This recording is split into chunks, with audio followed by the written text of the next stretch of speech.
الاستثمار جه من هنا بياخده يحطه في مشاريع تانية، وكذلك وكذلك عشان بيبني الدوله، لانك انت لسه في مرحله بناء الدوله، والحمد لله الدوله اتبنى فيها اكتر من 80%. ده حقيقي، ده حقيقي.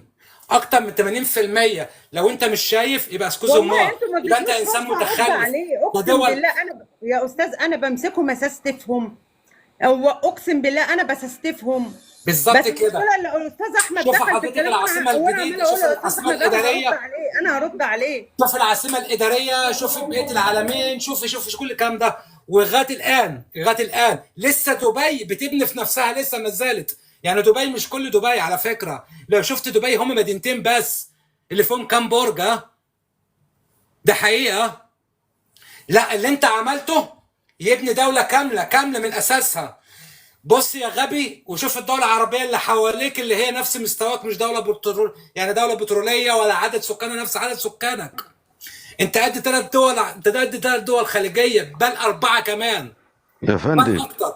لو يا جمعت فندم. السعودية وقطر والكويت وبحرين وعمان وايه تاني؟ ايه تاني من الدول الكبيرة؟ كل دول خليجية، انت عدد سكانك قد الدول دي كلها، ال 120 مليون بالاجانب. اوكي. لو انت جمعت كل الدول دي اللي انا كلمتك عليهم، 2 مليون، 3 مليون، 40 مليون، اكبر عدد 40 مليون هي السعوديه. اوكي. وشوف انت وصلت فين، وطلع لي استثمارات او طلع لي بنيه تحتيه في اي دوله من دول مع حجم صغرها وحجم الدخل من البترول بتاعها، وقارني وتعالى اتكلم معايا، تخش في النظره معايا. شوف الدوله بتصرف عليك قد ايه بس.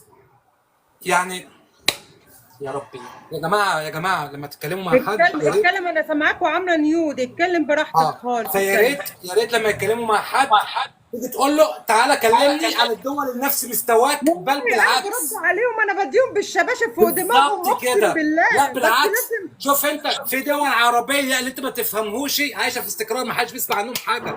الناس دي بيفطروا كل الشعب بخبزه وكوبايه تاي، خبزه وعيش، عيش اسكوزو، ما عيش، قلنا كده والله عيش والله، وشاي، وفيديوهاتي عيش وشاي، نازله، وما يقدرش فيديوهاتي بني ادم نفس فيهم الكلام اللي حضرتك يفتح بتقوله، والله انا بقه. قايلاه. مفيش والله بني ادم وبشوفهم. يفتح بقه. سياده الرئيس لما مسك الدوله يا معفن، مسك الدوله وهي زباله، مش دوله. وربنا انت ما كنت دوله، انت كنت بس منفوخ كده اعلاميا، بس محدش يعرف عنك ايه اللي جوه. انت كنت بتموت في القطارات كل يوم، في البواخر، سالم اكسبريس وغيره وغيره وغيره وغيره. ده كوغ. انت ما كانش عندك طريق نظيف ولا مستشفى نظيفه. اوكي. انت كان عندك كل العشوائيات، مثلث ماسبيرو وغيره وغيره وغيره. اوكي. الارامل عندك والهكذا. اوكي. والدواء. قاعد بتعمل لهم شهريه، بتعمل لهم زي هنا زي اسرانس كده، زي التامين الصحي والكلام دوت. خش وشوف بتصرف على الناس دي، الارامل دي قد ايه، والمعاشات قد ايه في السنه، بس في الشهر بس بتصرف عليهم معاشات قد ايه، وانت قاعد انت مش فاهم حاجه. كفايه ده الدول كلها جت عندك ليه؟ عشان انت فقير. انت فقير، انت ما عندكش شيء. طب ازاي الدول دي كلها عايشه عندك مش عايز تخرج من عندك؟ ما تفهم يا غبي. الناس جت عندك وبتعمل فلوس، انت اللي خايب، انت اللي عويل، انت اللي ما تنفعش، مالكش لازمه. انت والمفاعل قعدت طول النووي حياتك يا تتفرج استاذ، على ابوك المفاعل وطنطا النووي. وفؤاد المهندس، وابوك كان كذلك برضه، كان يقعد يتفرج عليا وسكينه. اوكي. ويجيب صح. البطيخه وكده. اما عشان تنضف انت مش عايز تنضف، انت عايز تليك عيش على ما كده. هم مش تقف على عايزين النصل زي ينضفوا، ما هم مش ولا عمرهم هينضفوا. هم بالظبط طول عمرهم كده. الحقد روح شوف والغل. نفسك بس، شوف الناس الخارجيه والدول الخارجيه بيبص في رساله الريس. ده مش ريس يا ابني، سوبرمان مين ده؟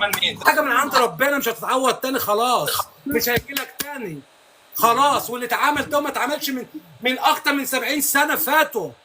ودي حقيقه. هات لي من 70 سنه كل المشاريع وكل البنيه التحتيه وكل المدن اللي اتبنت دي.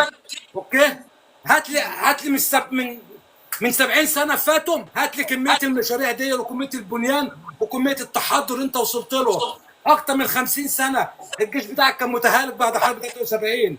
اوكي. شوف دلوقتي انت من اقوى جيوش العالم، ولما كنتش من اقوى جيوش العالم كانت داس عليك بالجزمه واتهجرت زي اخواتك اللي قاعدين عندك. يا غبي، يا غبي، ده الناس جايه فرحانه عندك، شايفين البلد تحت بيستغلوها، وانت ناكر الخير.